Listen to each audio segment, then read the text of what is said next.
সকলকে জয় যিশু। সকলকে স্বাগত এবং ধন্যবাদ জানিয়ে প্রভুর বাক্য নিয়ে চলে আসলাম আরও একটা সুন্দর দিনে। প্রতিটি দিনের মতন আজকের আরও একটা সময় আমরা প্রভুতে পেয়েছি।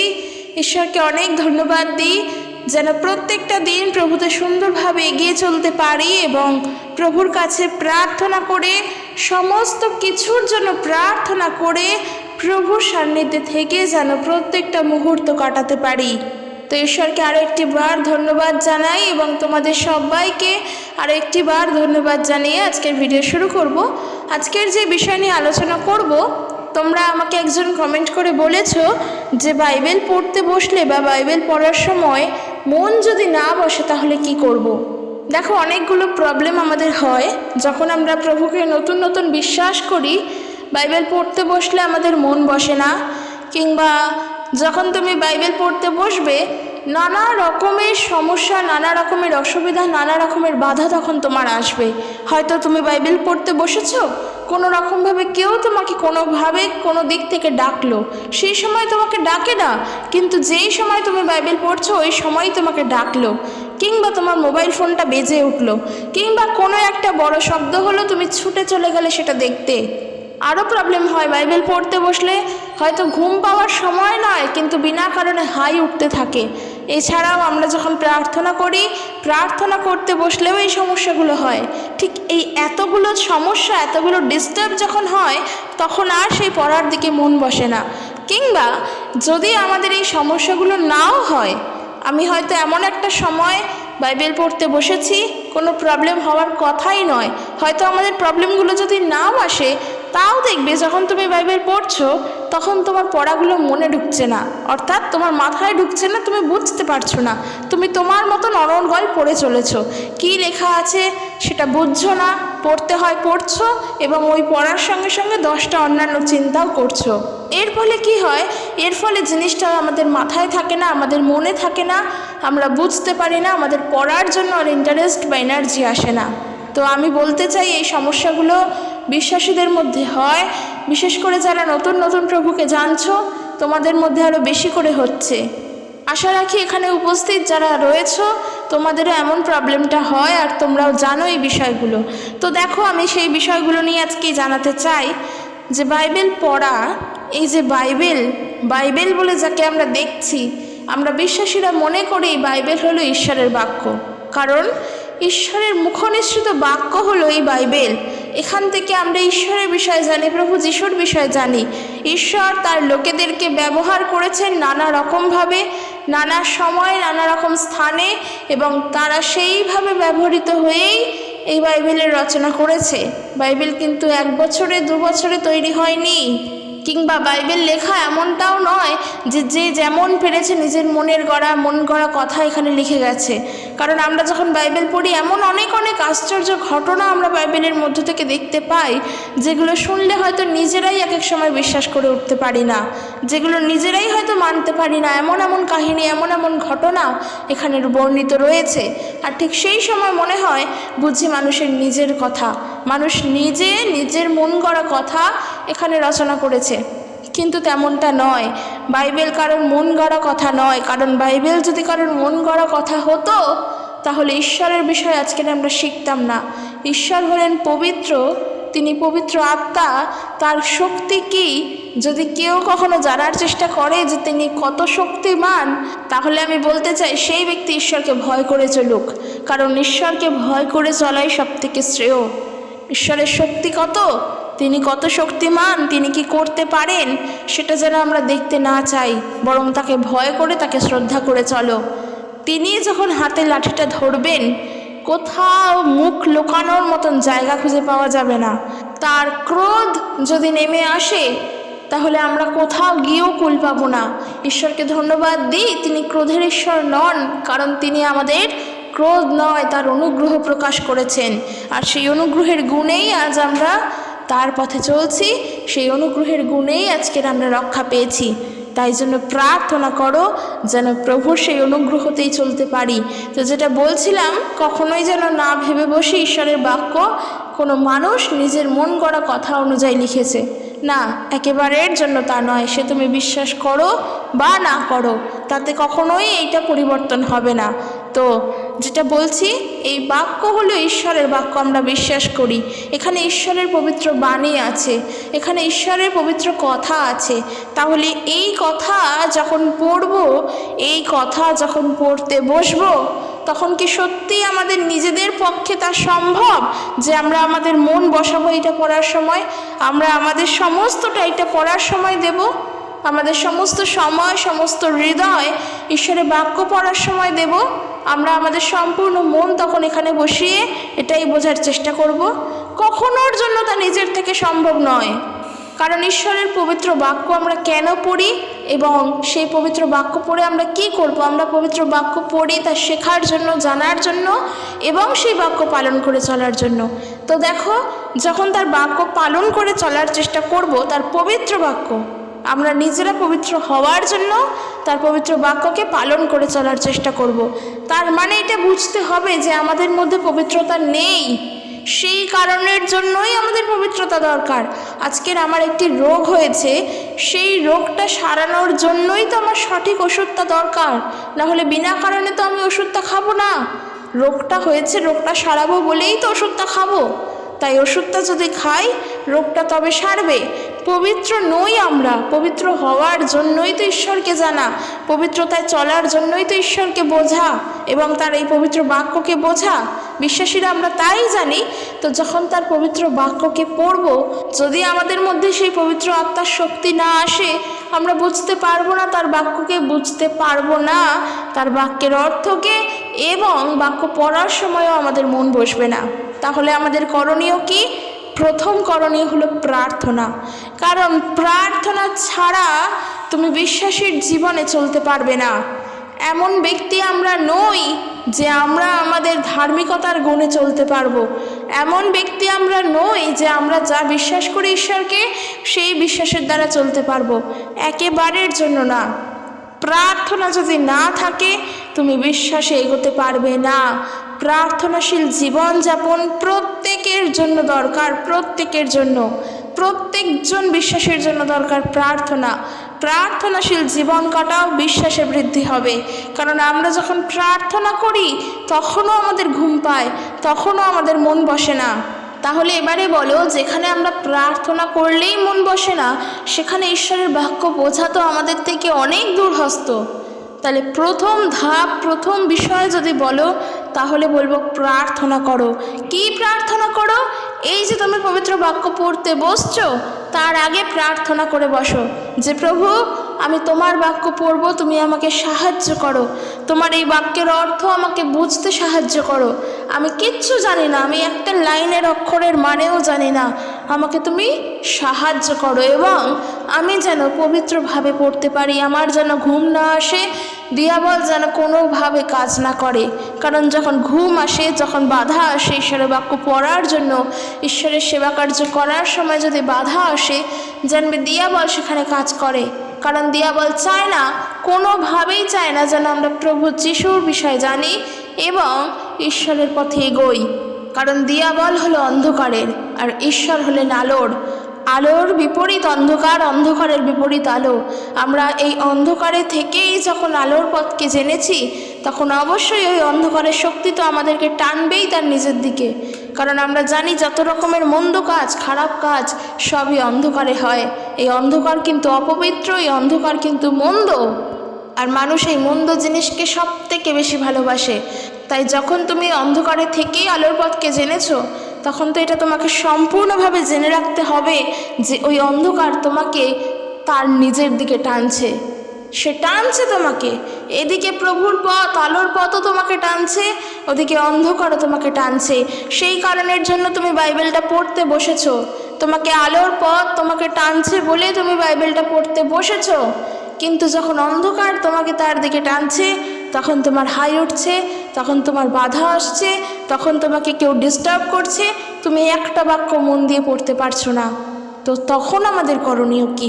একটাই করণীয়, প্রার্থনা করা। যদি এইরকম সমস্যা আসে, তাহলে আমি বলবো ওই মুহূর্তে বাইবেল বন্ধ করো, বাইবেল বন্ধ করে প্রার্থনা করতে বসো। প্রার্থনা করতে বসে প্রভুর কাছে জানাও যে প্রভু তুমি সাহায্য করো, আমি পারছি না পড়তে, তোমার পবিত্র শক্তি দ্বারা সাহায্য করো। দিয়াবলের সমস্ত কার্যকে তুমি দূর করো। দিয়াবল শয়তান কোনোভাবে যেন মন্দ কাজ করতে না পারে। তোমার পবিত্র বাক্য পড়ার সময় আমাকে বুঝতে সাহায্য করো, আমার মনকে স্থির করো। প্রথম বিষয় যারা হলো তা হলো প্রার্থনা। কারণ ঈশ্বরের বাক্য ঈশ্বর যদি বুঝিয়ে না দেন, কোনো দিনের জন্য বুঝতে পারবে না। এটা ঠিক যে প্রভুর বাক্য প্রভু বুঝিয়ে দেন, কিন্তু তারপরেও তো আমাদের যারা রয়েছেন এভাঞ্জেলিস্ট, মিশনারি, পাস্টার, যারা প্রভুর প্রচারক, যারা প্রভুর শিক্ষক, তারা তো এই কারণের জন্যই আছে সেই বাক্য বুঝিয়েও দেওয়ার জন্য। তাই সবাই বোঝাবে, কিন্তু তুমি যা বুঝবে সেটা তোমাকে ঈশ্বর বোঝাবেন, তার উপরে নির্ভর করো। সবটাই শোনো, সবটাই শেখার চেষ্টা করো। তোমার উদ্দেশ্য হলো সত্যকে শেখা। সত্য যদি শিখতে হয় তাহলে নিজে প্রার্থনা করো, নিজে বাইবেল পড়ো। শিখবে তুমি, প্রভুই শেখাবে। সত্যটা শেখার চেষ্টা করবে এবং এমনটাও প্রার্থনা করো যেন প্রভু তোমাকে সত্যটাই জানান দেন, কারোর মধ্য দিয়েও যেন সত্যটাই জানতে পারো। তো যেটা বলছিলাম যে প্রার্থনা ছাড়া ঈশ্বরের বাক্য বোঝা সম্ভব নয়, কারণ তার পবিত্র বাক্য, তো তার পবিত্রকে বোঝার জন্য, তার পবিত্রতার বাক্যকে বোঝার জন্য তো তার কাছে জানাতে হবে যেন তিনি সাহায্য করেন। তো প্রথম বিষয় প্রার্থনা করো। বাইবেল পড়ায় যদি মন না বসে, প্রার্থনা করো। আরও একটা জিনিস কি, আমরা যখন প্রার্থনাও করি নিজের জন্য, তখনও আমাদের মন বসে না। আমি তখনও বলবো সেই বিষয়টার জন্যই প্রার্থনা করো, যে কেন তোমার প্রার্থনা করার সময় হাই ওঠে, কেন তোমার ঘুম পায়, কেন তোমার মন বসে না। সমস্যাগুলো বোঝো এবং সমস্যাগুলো প্রভুর কাছে রাখার চেষ্টা করো। সমস্যাগুলো না বুঝে যদি প্রার্থনা করে চলো, কোনো দিনের জন্য শিখতে পারবে না।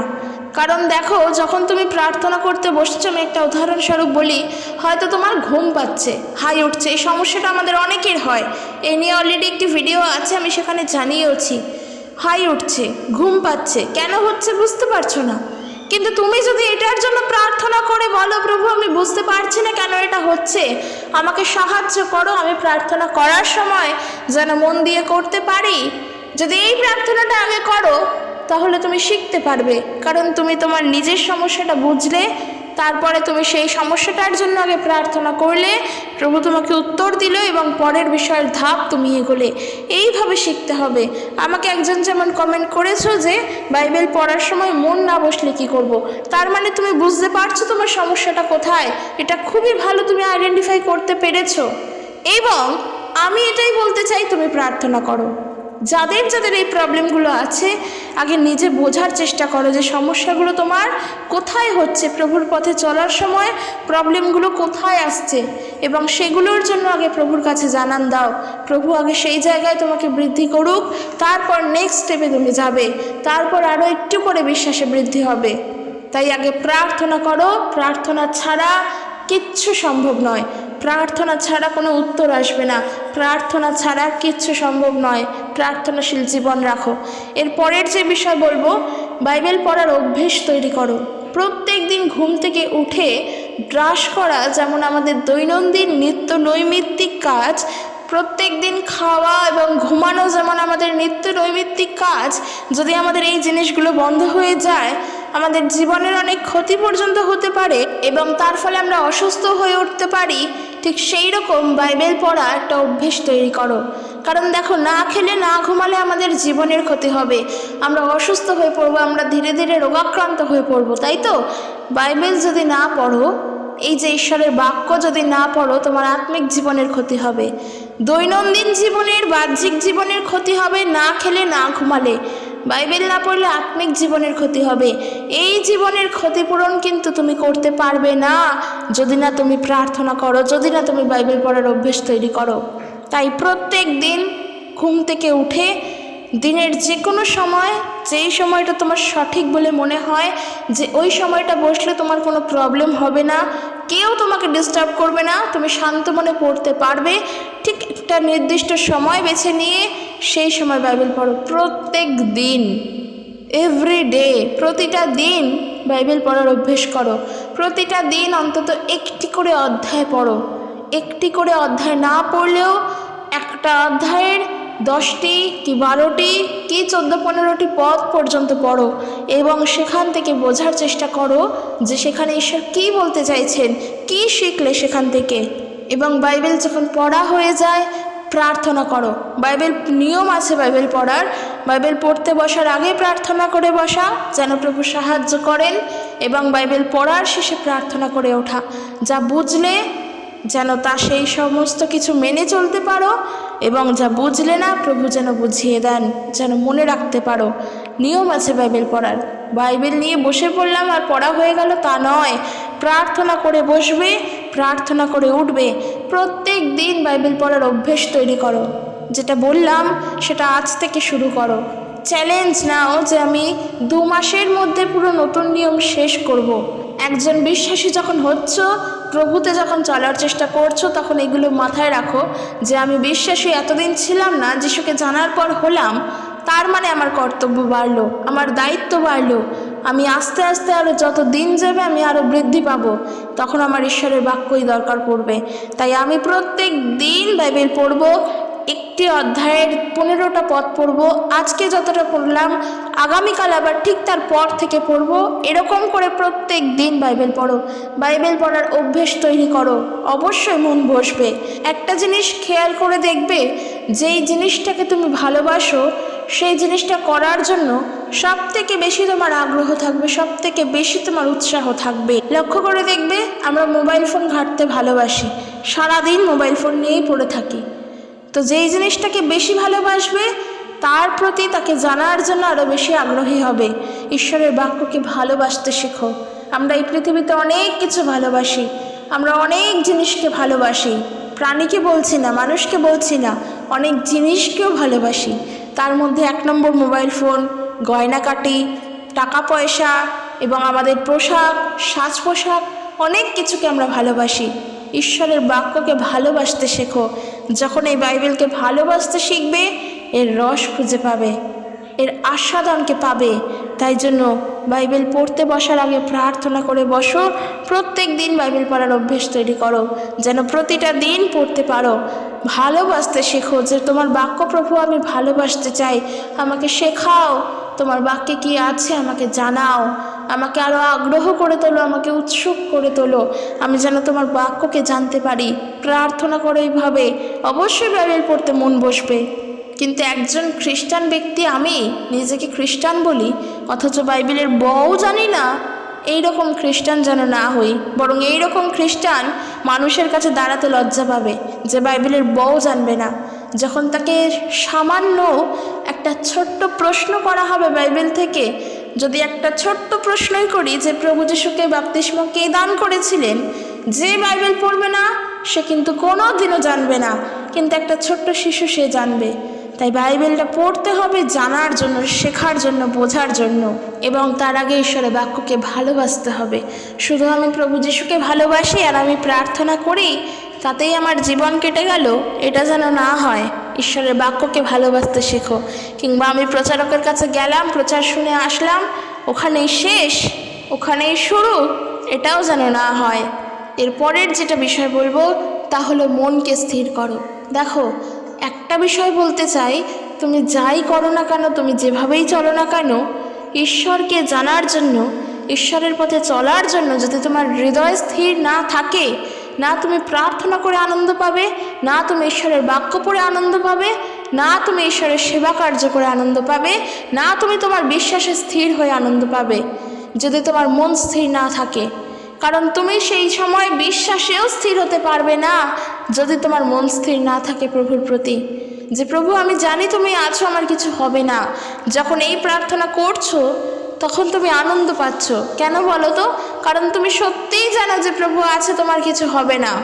যা সামলানোর প্রভু সামলে নেবেন। তুমি জানো এই বিষয়টা তোমার হবে, তোমার মন প্রভুতে স্থির, কোনো সমস্যা হবে না। তাই তোমার বিশ্বাসেও তুমি স্থির। তুমি প্রার্থনাও করবে তখন ধৈর্যের সাথে, বাক্যও পড়বে তখন আনন্দের সহিত, বাক্য পালন করে চলার চেষ্টা করবে। কিন্তু তোমার এই মন, এই হৃদয় যদি স্থির না থাকে যে আমি জানি না আমার কি হবে, আমার দায়িত্ব প্রার্থনা করার, আমি প্রার্থনা করলাম, বাকিটা যা হবে দেখা যাবে, উত্তর পেলে পাবো, না পেলে না পাবো। কিংবা যদি এমনটা হয় যে আমি প্রার্থনা করেছি, ঈশ্বর তুমি কি কাজ করবে আমার জীবনে, তুমি কি এটা আমাকে দেবে, এই চিন্তাগুলো যখন আসে তুমি জানবে তোমার মন তখন প্রভুতে স্থির নয়। তাই বাইবেল পড়ার আগে, প্রার্থনা করার সময় কিংবা প্রার্থনা করার আগে নিজের মনকে প্রভুতে স্থির করো। কারণ ঈশ্বর তিনি ধৈর্যের ঈশ্বর, তিনি শান্তির ঈশ্বর, তিনি শান্ত ঈশ্বর। তিনি আমাদেরকে শেখান আমরা যেন তার কাছে এসে শান্ত হই, আমাদের হৃদয় যেন তার কাছে এসে শান্ত হয়, আমরা যেন চঞ্চল না হই। চঞ্চলতার সঙ্গে ঈশ্বরের সেবা কার্য হয় না। চঞ্চল থাকলে, আমরা যদি চঞ্চল হই, কখনোই প্রভুতে আমরা স্থির থাকতে পারবো না। আমাদের হৃদয় যদি চঞ্চলতায় চলে, প্রার্থনার উত্তর পাবো না, তখন আমাদের ওই সমস্যাগুলো আসবে, বাইবেল পড়তে মন বসবে না। চঞ্চলতা আত্মিক জীবনকে ধ্বংস করে। মানুষের চঞ্চলতা আত্মিক জীবনকে ধ্বংস করতে পারে। তাই প্রভুতে স্থির হও, নিজে আগে স্থির থাকো যে আমি বাক্য পড়ব, আমি মাইন্ডটাকে সেট করলাম, আমি প্রার্থনা করে বসলাম, আমি এবার শান্ত মনে শান্ত হৃদয়ে বাক্য পড়ব, আমি শেখার চেষ্টা করব, জানার চেষ্টা করব, আমার মন আসবে, আমি মন বসাবো। এইভাবে প্রার্থনা করো আগে। কারণ দেখো, আমাদের কোনো প্রবলেমই, বিশেষ করে যদি প্রভু যিশুকে জানার সময় কোনো বিষয় ঘটে, যদি সেখানে কোনো প্রবলেম আসে, তো কোনো প্রবলেমই আমরা নিজের থেকে সলভ করতে পারি না। প্রার্থনা দরকার। না তুমি ঈশ্বরের সেবা কার্য করার জন্য নিজে কিছু করতে পারবে, না তুমি নিজে শক্তি পাবে, না তুমি নিজে বুদ্ধি পাবে, না তোমার নিজের কোনো দক্ষতার সহিত তুমি ঈশ্বরের সেবা কার্য করবে, না তোমার কোনো ট্যালেন্টের সহিত তুমি করবে, তা কোনো দিনের জন্য সম্ভব নয়। পবিত্রতার বরদান না থাকলে, তালন্ত যদি না থাকে, ঈশ্বরের সেবা কার্য করা যাবে না। সেটা বাইবেল পড়া বলো, কিংবা বাইবেলের বাক্য মনে রাখা বলো, কিংবা তা পালন করে চলার জন্যই বলো। ঈশ্বরের সেবা কার্য করা কিংবা ঈশ্বরের বাক্যকে পড়ে বুঝে চলা, তার জন্য পবিত্র আত্মার শক্তি দরকার, পবিত্র আত্মার সাহায্য দরকার। তাই প্রার্থনা করে সেই পবিত্র আত্মার শক্তিকে আমরা পাবো, প্রার্থনা করলে সেই সাহায্য আমরা পাবো, যা তিনি আমাদেরকে দান করবেন। যা কিছুর অভাব, তার জন্য প্রার্থনা করো। প্রভু যিশু তো বলছেন, আমাদেরকে চাইতে বলছেন, যা দরকার তা চাও, তোমাদেরকে দেওয়া যাইবে। যদি বাক্য পড়ার জন্য মন না বসে, তাহলে প্রার্থনা করে প্রভুর থেকে চাও যে প্রভু তুমি আমাকে সাহায্য করো, আমার মন বসছে না, আমি পারছি না পড়তে, আমাকে হেল্প করো। তুমি প্রার্থনা করে চাও। শুধুমাত্র চাওয়ার জন্য আমরা টাকা চাইবো, পয়সা চাইবো, অর্থ চাইবো, সম্মান চাইবো, তা চাইলে তো হবে না। কারণ ওই জিনিসগুলো যদি চাও, কখনোই তোমার আত্মিক জীবনকে বৃদ্ধি করতে পারবে না। হ্যাঁ, তোমার দৈনন্দিন জীবনকে তা বৃদ্ধি করবে, প্রভু সেই আশীর্বাদ করেন আমাদেরকে। আমাদের ধন সম্পদ, অর্থ সম্পদও হতে পারে যদি আমরা চাই। দৈনন্দিন জীবনকে তোমার তিনি বৃদ্ধি করবেন, কিন্তু তোমার আত্মিক জীবন বৃদ্ধি হচ্ছে কিনা সেটা তোমার দেখার বিষয়। ঈশ্বর আত্মিকতা দেখেন, তিনি তোমার দৈনন্দিন জীবন দেখেন না। আর এই আত্মিকতা দেখার জন্যই তোমাকে বাক্য পড়তে হবে, তোমার আত্মিকভাবে বেড়ে ওঠার জন্যই ঈশ্বরের বাক্যকে জানতে হবে। এই যে তুমি বলছো, যখন তোমার প্রার্থনা করতে বসলে মন বসছে না, বাইবেল পড়ার সময় মন বসছে না, তার মানে তোমার আত্মিক ক্ষুধা রয়েছে যে তুমি এগুলো করতে চাও, যেন তুমি আত্মিকভাবে বেড়ে ওঠো। তো তার জন্য দরকার কি? প্রার্থনা। যদি প্রার্থনা না করো, তুমি পারবে না, সাহায্য পাবে না। কারণ দেখো, তুমি তো চাইছো তার কাছে, তার কাজ করার জন্যই, তার জীবনে এগিয়ে চলার জন্যই, আত্মিকভাবে বেড়ে ওঠার জন্যই তো তার কাছেই চাইছো। তা যখন তুমি তার কাছেই চাইছো, তখন তো তিনিই তোমাকে দান করবেন। যখন তুমি তাকে বললে যে প্রভু তুমি দাও, তখন তো এই ভরসাটা তার প্রতি রাখতে লাগবে যে তিনি দেবেন। তার ফলে তুমি বাক্য পড়তে পারবে, বাক্য শিখতে পারবে, প্রার্থনা করতে পারবে। আর তখন তোমার প্রার্থনা করলেও মন বসবে, তখন তুমি পারবে করতে।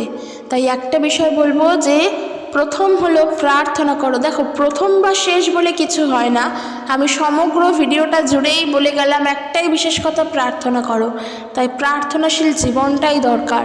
তারপরেও যেগুলো বললাম যে প্রার্থনা করে বাইবেল পড়তে বসবে এবং বাইবেল পড়ার শেষে প্রার্থনা করে উঠবে, কিছু প্রসেস আছে, কিছু নিয়ম আছে।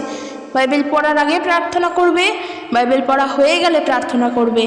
প্রত্যেকটা দিন, একটা দিনও যেন মিস না যায়। কারণ দেখবে, একবেলা যদি না খাও, যখন দ্বিতীয় বেলা খাবে মনে হবে সব খাবার খেয়ে নিই, এত খিদে পেয়ে যায়। তো ঠিক সেই রকম এই বাইবেলের বাক্য পড়ার সময় যেন একটা সময়ও মিস না যায়, একটা দিনও যেন মিস না যায়। প্রতিটা দিন, এভরিডে বাইবেল পড়বে, এভরিডে, প্রতিটা দিন বাইবেল পড়বে এবং একটা নির্দিষ্ট সময় নিয়ে পড়বে, যেই সময়টা কেউ তোমাকে সমস্যা করবে না। তুমি অবশ্যই তুমি যখন বাইবেল পড়ছো তুমি তোমার সময় বুঝে নিয়েই তুমি বাইবেল পড়তে বসবে। তোমার টেন্ডেন্সি এটা থাকবে আমি ডেলি পড়বো, এবং কোন সময়টা পড়বো, যেই সময়টা আমার সুবিধা হবে। কারণ ঈশ্বরের বাক্য পড়ছো যদি মন দিয়েই না পড়ো তুমি তো বুঝতে পারবে না, শিখতে পারবে না, মন বসবে না, ওই প্রবলেমগুলো হবে। তো এটা তো আমাদের বুদ্ধি করে চলতে হবে। তাই যখন বাইবেল পড়তে বসবে দিনের একটা নির্দিষ্ট সময়, যে সময় কোনো সমস্যা থাকবে না ঠিক সেই সময় পড়তে বসবে। 3 নম্বর যেটা বলবো যে পড়ার প্রসেসটা কেমন, উদাহরণস্বরূপ ধরো মথিলিখিত সুসমাচার নিলে, এবং এই মথিলিখিত সুসমাচারে টোটাল 28খানা অধ্যায় আছে। টোটাল 28খানা অধ্যায়। তোমার যদি মনে হয় এই 28খানা অধ্যায় আমি এক মাসে পড়বো, এক মাসে মথিটা শেষ করব, তাহলে তো তোমাকে ডেলি পড়তে হবে এবং প্রত্যেকটা দিন পড়তে হবে। এইবার ধরো 28খানা অধ্যায়ের মধ্যে তুমি একটা গোটা অধ্যায় একদিনে শেষ করতে পারলে না, করাটা সম্ভব নয়, করাটা উচিতও নয়, এটা আমি বলবো। তার কারণ কি?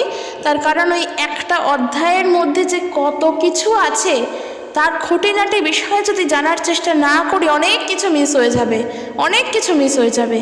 তাই তুমি সেই দিনের জন্য মথিলিখিত সুসমাচার নিলে তার এক অধ্যায় থেকে, যদিও এক অধ্যায় থেকে কিছুই নেই, বংশতালিকা আছে, যদি 2 অধ্যায় থেকেই ধরি, 2 অধ্যায়ের এক পদ থেকে 15টা পদ, এই 15টা পদ তুমি পড়লে, আজকে পড়লে, কালকে কি করলে 15 পদের পর থেকে যত পর্যন্ত আছে এক অধ্যায় ততগুলো পদ পড়লে, তারপরে দিন আবার 2-3 অধ্যায় ধরলে, সেই অধ্যায় থেকে এক পদ থেকে আবার 10খানা পদ, এইভাবে পড়তে পড়তে ডেইলি পড়ো, ডেইলি। আর শেখার চেষ্টা করো, বোঝার চেষ্টা করো যে ওখান থেকে কি বলছে।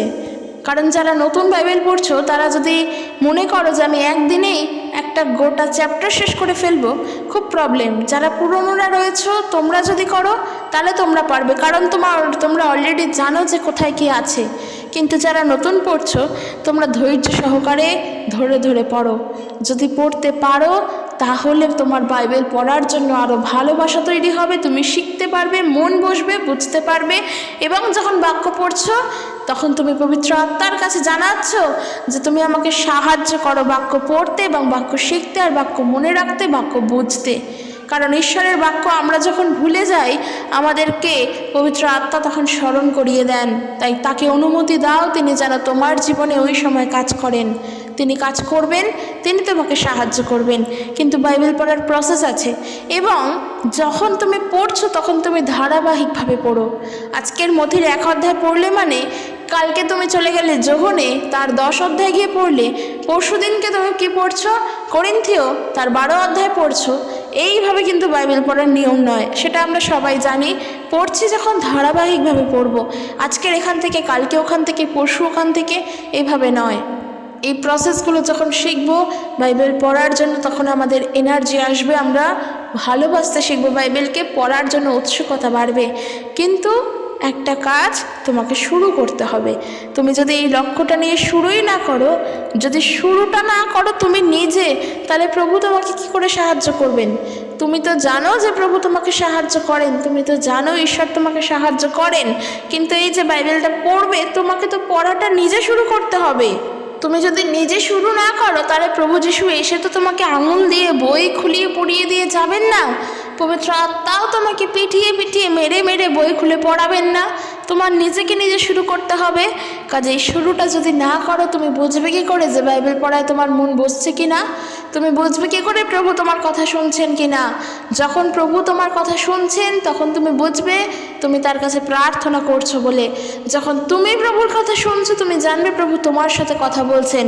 তো তার জন্য বাইবেল পড়া দরকার, প্রভুর কথা, প্রভুর রব শোনার জন্য। আমরা বলি না যে আমরা যেন ঈশ্বরের রবকে শুনি বা শুনতে পাই, তার জন্য বাইবেল পড়তে হবে, তা না হলে সম্ভব নয়। তো এই বাক্য পড়ার জন্য নিজেকে প্রস্তুত করো, বাক্য জানার জন্য নিজেকে প্রস্তুত রাখো, বাইবেল পড়ার জন্য নিজেকে তৈরি করো।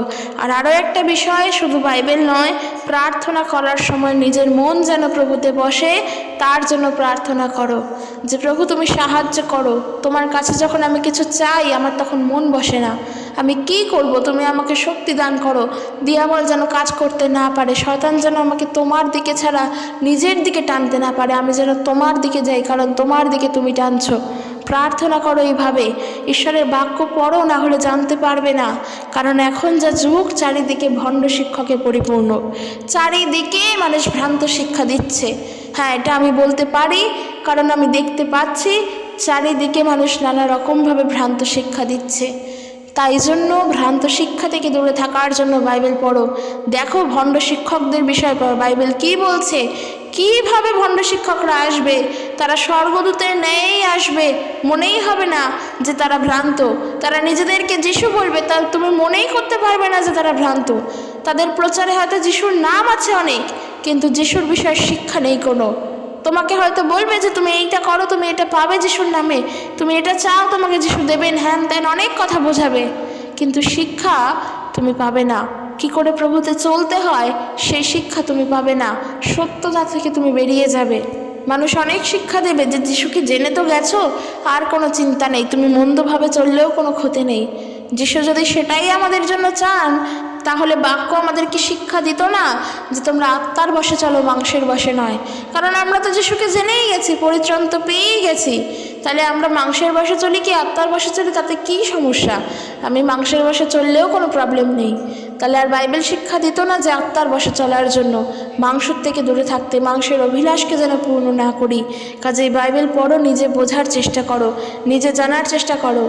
যদি হাতেই ধরে খুলে না পড়ো, তুমি কোনোদিনও শিখতে পারবে না। অন্তত নিজেকে যখন খ্রিস্টান বলে পরিচয় দাও, তখন বাক্য তো অবশ্যই জানতে হবে। দুটো লাইন বাক্য, সত্য বাক্য হলেও জানতে হবে, বাইবেল একটু হলেও জানতে হবে। কারণ যদি নিজেকে খ্রিস্টান বলে পরিচয় দাও, কারণ খ্রিস্টান হলো সেই ব্যক্তি যে খ্রিস্টকে অনুসরণ করে চলে। খ্রিস্টকে অনুসরণ করে তো আর আমি এমনি এমনি চলতে পারবো না, কারণ প্রভু যিশু আমার সামনে দিয়ে হাঁটছেন না। তা আমার সামনে যা আছে তা হলো তার এই পবিত্র বাক্য, জীবন খাদ্য। এই বাক্যকে যদি না জানি, তাহলে আমরা কি করে তাকে অনুসরণ করে চলবো? আজকের যিশুর নাম আমি শুনলাম, জানলাম, আর আমি বলবো আমি যিশুতে চলছি। কিভাবে আমরা যিশুতে চলছি? শুধুমাত্র রবিবার করে প্রার্থনায় গিয়ে, দুটো গান গেয়ে, কিছুক্ষণের জন্য প্রচার শুনে, কিছুক্ষণের জন্য প্রার্থনা শিখে, কিংবা কিছুক্ষণের জন্য বাইবেলটা পড়ে যিশুতে চলছি? কোনোদিনও সম্ভব? যদি নিজে না হাতে বাইবেল খুলে পড়ি, যদি নিজে না বাইবেলের শিক্ষা নিজে গ্রহণ না করি, কোনো দিনের জন্য চলতে পারবো না। তাই জন্য প্রার্থনা করো যেন বাইবেলে মন বসে, বাইবেল যেন এভরিডে পড়তে পারো, এবং প্রভু যেন সেই অনুযায়ী চালনা করেন। প্রার্থনা করো, বিশ্বাস রাখো প্রভুর প্রতি, প্রভু অবশ্যই সেইভাবে তোমাদেরকে প্রত্যেকটা সময় চালনা করবেন।